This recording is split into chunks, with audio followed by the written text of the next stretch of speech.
Magandang araw mga bata at syempre sa inyong mga magulang din. Welcome to Teacher Von Educational Channel.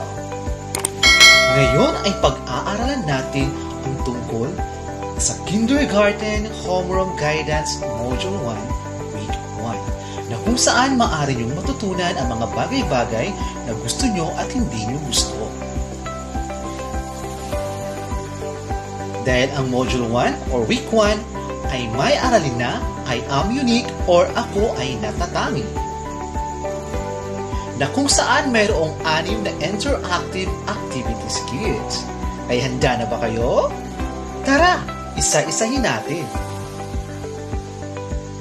Activity 1. Getting to know myself more or kikilalanin natin ang ating sarili ng higit pa. Halimbawa, ako si Teacher Von. Ako ay 25 gulang na. Ako ay isang lalaki. Gusto kong gawin ay magturo. Gusto kong kainin ay mangga. Di ko gustong gawin ay maghintay. Di ko gustong kainin ay wala. Hinahangaan ko si mama at papa. Ang talento ko ay sumayaw.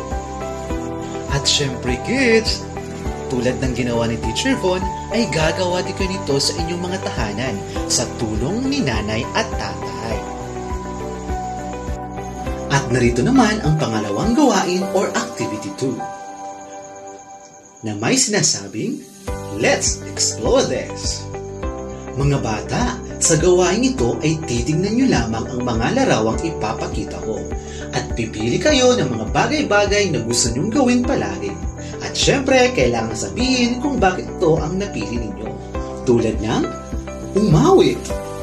Ayan. Naglalaro ng saranggola.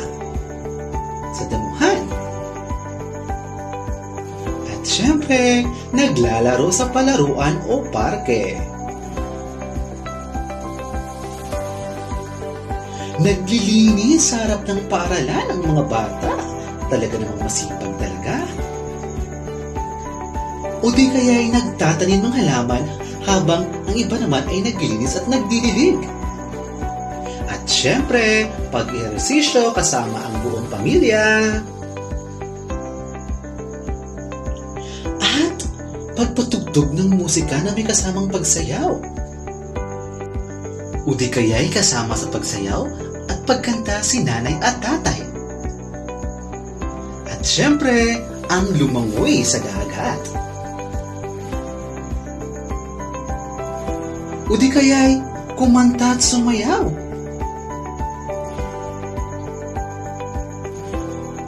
At syempre, ang pagpinta or pagdrawing.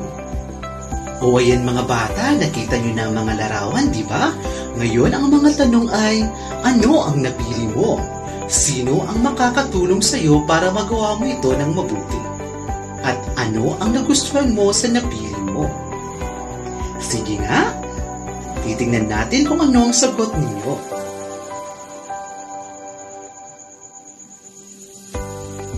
At mga bata, laging isa-isip na maaari mong gawin ang maraming bagay. Umawit, sumayaw, magkulay, tumakbo, maglakad, magsalita, at marami pang iba.